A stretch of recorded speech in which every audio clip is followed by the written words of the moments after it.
परम पूज्य गुरुदेव जी, वंदनीय संत समाज, हम सबका परम सौभाग्य है कि हम इस महाकुंभ मेला में यहाँ एकत्रित हुए हैं।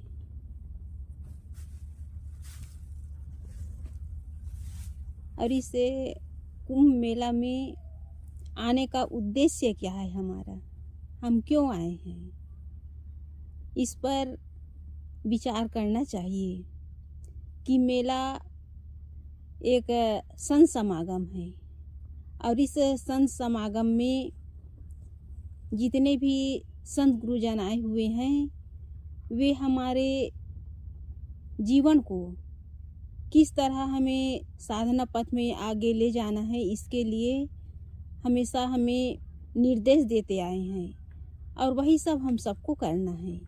केवल हम मेला में आए हैं तो केवल खाना पीना मिलना जुलना ये तो हम अनंतों युगों से करते आ रहे हैं। खाना पीना और मेला में आकर के हल्ला गुल्ला करना ये हमारा उद्देश्य नहीं है। हमारा उद्देश्य है कि इस मेला में आकर के हम संतों के सानिध्य में आकर के, गुरुदेव जी के सानिध्य में आकर के हम अपने साधना जीवन में और निखार लाएं।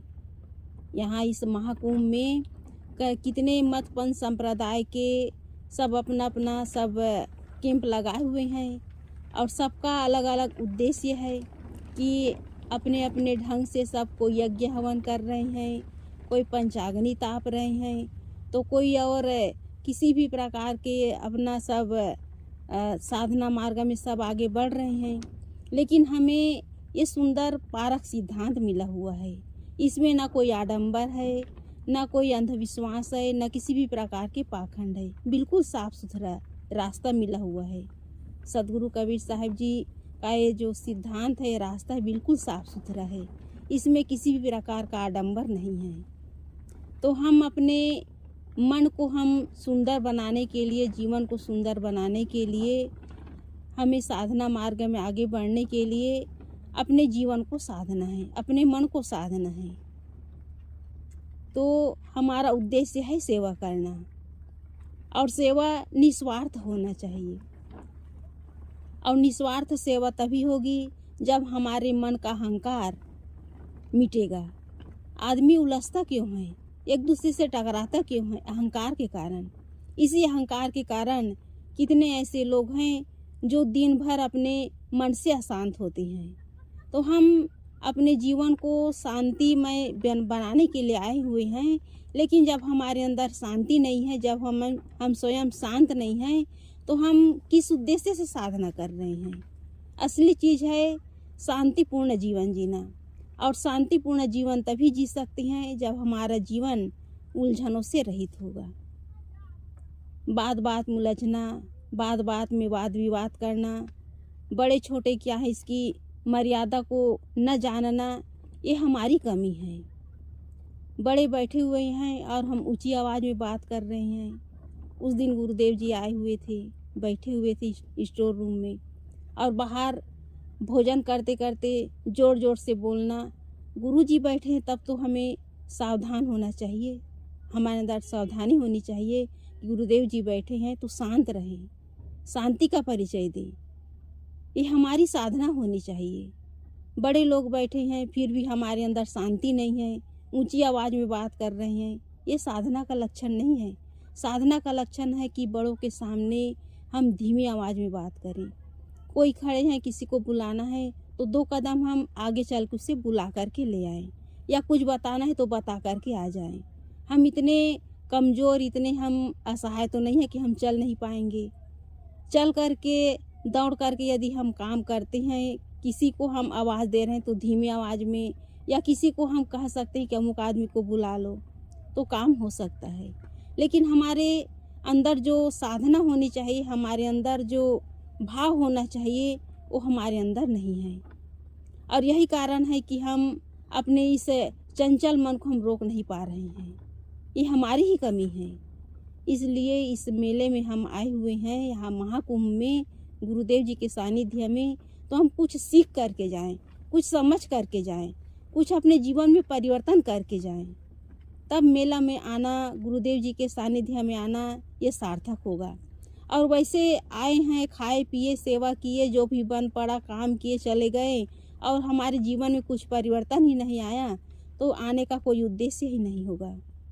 इसलिए हम अपने अंदर क्या कमी है, अपने अंदर क्या त्रुटि है, उसे हम स्वयं उसका मूल्यांकन करें और मूल्यांकन करके हम उसे निकाल सकते हैं। तो हमारी साधना यही होनी चाहिए कि कल हम सब शांति का परिचय देंगे। ठीक है, सबको मंजूर है? जितना हो सके कम बोलें और जितना हो सके कहीं भी बिना वजह हल्ला गुल्ला करना, हंसना बोलना, ये सब नहीं होना चाहिए। यही तो असली साधना है।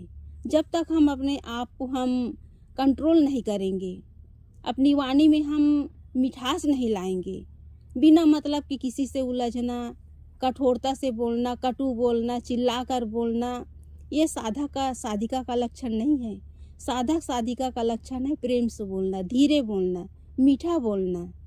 जब तक ये हमारे अंदर नहीं आएगा हम साधना नहीं कर पाएंगे, हम कहीं भी अपने व्यवहार में मधुरता नहीं ला पाएंगे। इसी कारण तो साधक साधिका जो है एक दूसरे से उलझते रहते हैं।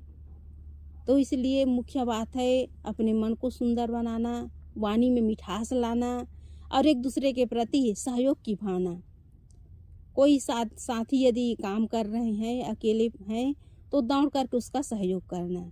ये नहीं कि हम कर लिए, हमारा काम हो गया, हमारी छुट्टी हो गई, ये भाव नहीं होना चाहिए।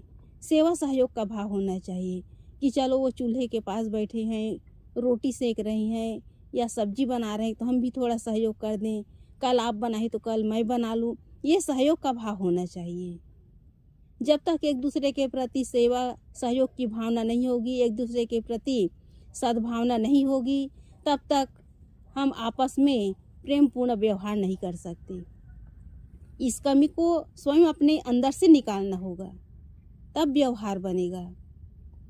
तो यहाँ हम सब मेले में आए हुए हैं, तो हम मेले में गुरुदेव जी के सानिध्य में उस दिन साहब जी कह रहे थे, अध्यक्ष साहब जी कह रहे थे कि गुरुदेव जी जो नियम बनाए हैं उस नियम को फॉलो करना, उसे अपने अंदर लागू करने का प्रयास करना। तब गुरुदेव जी का जो हमें मिला हुआ है, जो प्रसाद मिला हुआ है, जो वाणी हमें मिली हुई है, उसे हम अपने जीवन में उतार सकते हैं।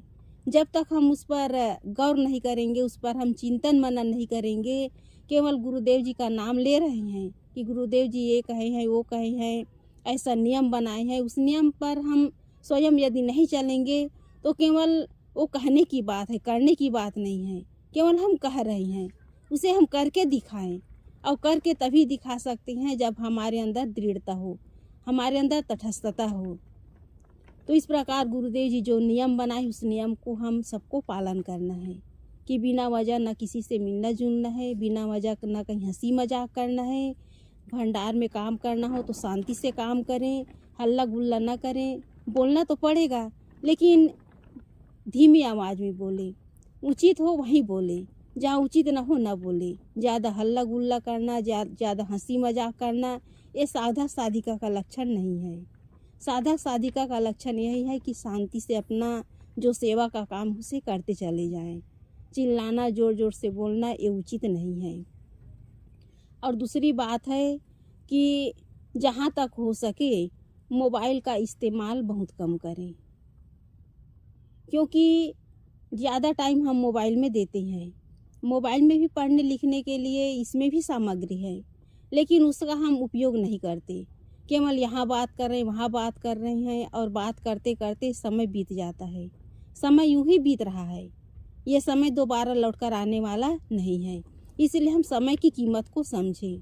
जब तक हम समय की कीमत को नहीं समझेंगे, हमारे हाथ से समय निकल जाएगा, फिर हम कुछ नहीं कर पाएंगे।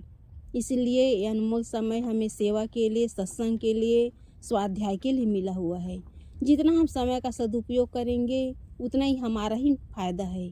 इसमें किसी भी प्रकार का घाटा नहीं है, लेकिन हम समय को व्यर्थ में गंवा देते हैं। तो हम सबको ये परम सौभाग्य मिला हुआ है, गुरुदेव जी के सानिध्य में हम सब आए हुए हैं।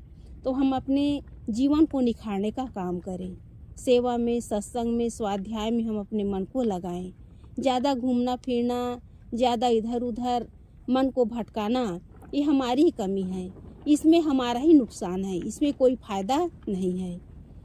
तो इस तरह हम सबको ये सुनहरा अवसर मिला हुआ है। इस अवसर पे हम सब के अंदर यही भाव होना चाहिए कि हम सेवा करते हुए अपने अंदर जो विकार है उसे निकालने का प्रयास करें। और दूसरी बात है, समाज में जो हम सब मिल कर के बना रहे हैं उसे हम प्रेम से बांट करके खाएं। अलग से यदि कुछ बना करके खा रहे हैं, वो केवल अपने कहना चाहिए कि केवल अपना स्वार्थ भाव है, क्योंकि जो बना हुआ है उसे प्रसाद के रूप में लेना है और जो भी बना रहे केवल जीभ का स्वाद है। इसलिए हम नियम के तहत रहें, नियम के विरुद्ध न चलें। नियम का पालन यदि हम नहीं कर रहे हैं तो कल दूसरे लोग भी वही करेंगे, फिर नियम नहीं रहेगा, नियम का उल्लंघन हो जाएगा। इसलिए जो समाज में जो भी बन रहा है उसे हम मिल बांट करके खाएं। अलग से बना करके यदि हम खा रहे हैं तो ये हमारा खुद का नुकसान है, खुद की कमी है, कल दूसरे लोग भी वही करेंगे। इसलिए मुख्य काम है कि जो भी नियम यहाँ लागू किया गया है उस नियम के अनुसार ही रहें। कुछ भी खाने पीने की चीज़ हो मिल बांट करके खाएं, तब जो है हम आपस में कुछ अच्छा काम कर सकते हैं। छोटी छोटी चीज़ों के लिए आदमी का मन जो है मतभेद, उसमें मतभेद आ जाता है। मन में एक प्रकार की कमी आ जाती है कि उसको मिला हमें नहीं मिला। खाते खाते तो अनंतों युग बीत गए, लेकिन यदि नहीं मिला तो उसमें हम संतोष कर लें। यही तो असली साधना है कि खाने में मन ललचा रहा है, सामान के लिए मन ललचा रहा है, छोटी छोटी चीज़ों के लिए मन ललचा रहा है, उसी लालच को, उसी लोभ को तो मिटाना है। उसी के लिए तो हम ये साधना मार्ग पकड़े हुए हैं। यदि हमारे अंदर इन सब चीज़ों को हटाने के लिए, इन सब चीज़ों से ऊपर उठने के लिए हमारे अंदर यदि दृढ़ता नहीं है, हमारे अंदर योग्यता नहीं है, तो हम किस चीज़ की साधना कर रहे हैं, इसी बात को समझना है। और यदि इस बात को हम अपने मन से हटाने का प्रयास यदि नहीं कर सके तो हमारी साधना करना ही व्यर्थ है। इसलिए लोभ, लालच और इस दुनिया भर के जो प्रपंच है, इन सब से अपने मन को हटाना होगा। जितना हो सके अपने अंदर एक लिमिट का सामान होना चाहिए। जितना हम अपने मन को फैलाएंगे, जितना हम मन को लोभ लालच में उलझाएंगे, उतना ही हमारा मन अशांत होगा। इसलिए असली साधना है अपने मन में किसी भी प्रकार के विकार न हो, न खाने की लोभ लालच हो, न पदार्थ के लिए लोभ लालच हो।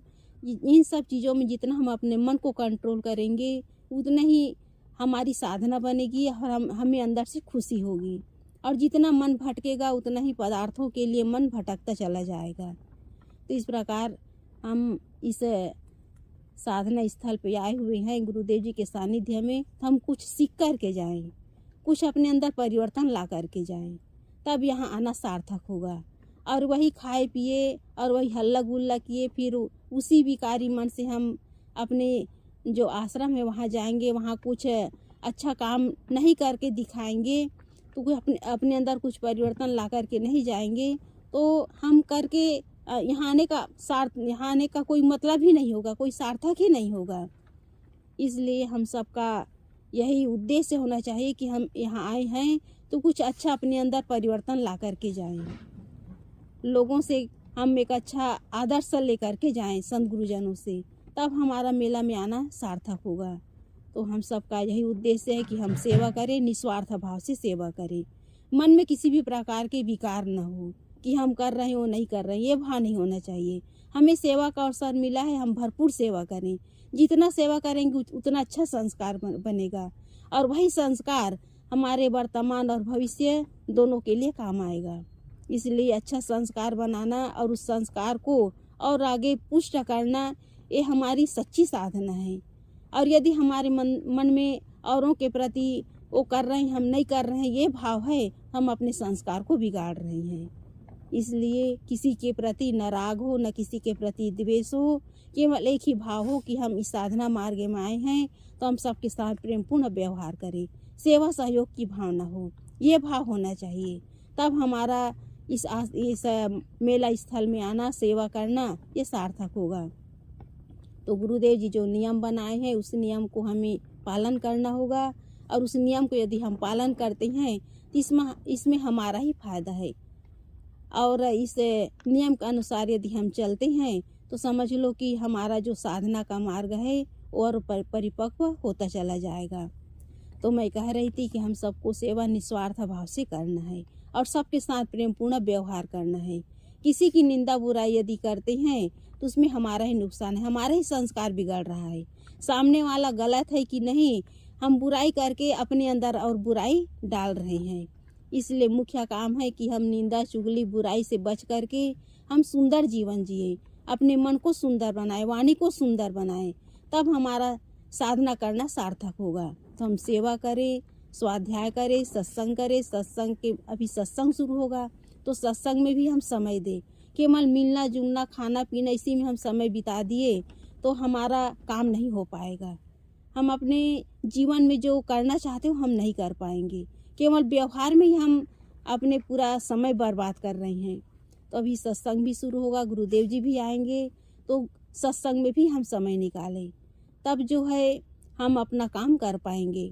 इसलिए सेवा स्वाध्याय और सत्संग के साथ साथ गुरुदेव जी का जो नियम है उसे हम अपने जीवन में फॉलो करें। उस नियम के आधार पर हम इस स्थल में रहें और अपने आप को हम बचा करके रखें, क्योंकि जितना हम अपने आप को बचा करके रखेंगे उतना ही हमारा सुधार होगा, उतना ही हमारा फायदा होगा। और जितना हम अपने आप को ढील छोड़ेंगे, अपने आप को हम ढीला कर देंगे, उतना ही हमारा नुकसान होगा।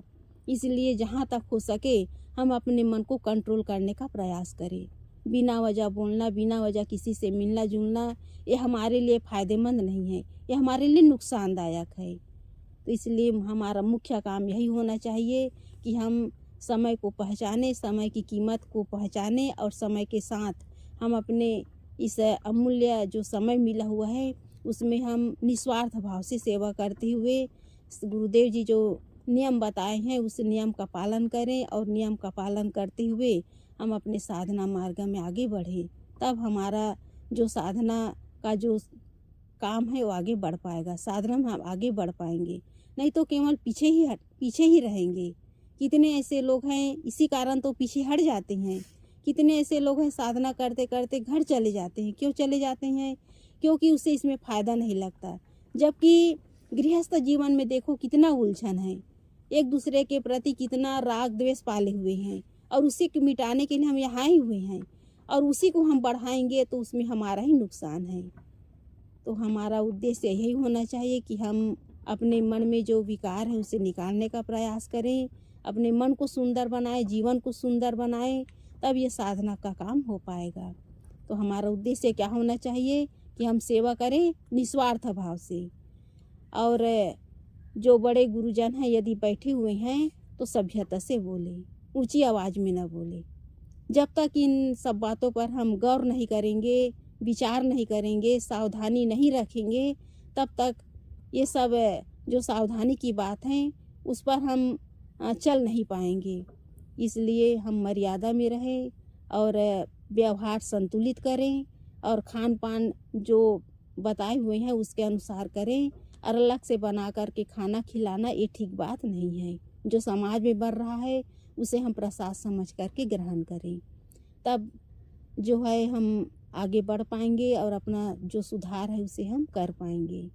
तो मैं इतना ही कह करके आप लोगों से केवल यही निवेदन करती हूँ कि इस स्थल में आकर कि हम एक अच्छा आदर्श छोड़ करके जाएं, हमारे किसी भी प्रकार की बदनामी ना हो, इस पर हम सावधान रहें।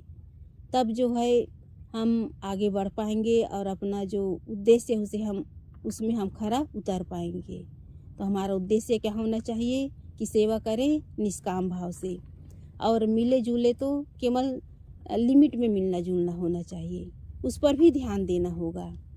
इस प्रकार हम सबको गुरुदेव जी का भी आशीर्वाद तो मिलेगा ही, उस पर हमें मनन चिंतन करना होगा और उसे जीवन में उतारना होगा, तब साधना में हम आगे बढ़ पाएंगे।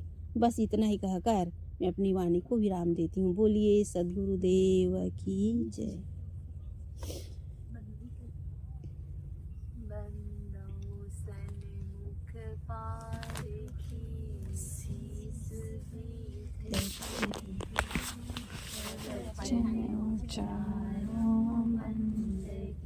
सत्य प्रेम के साहे बंदगी साहे।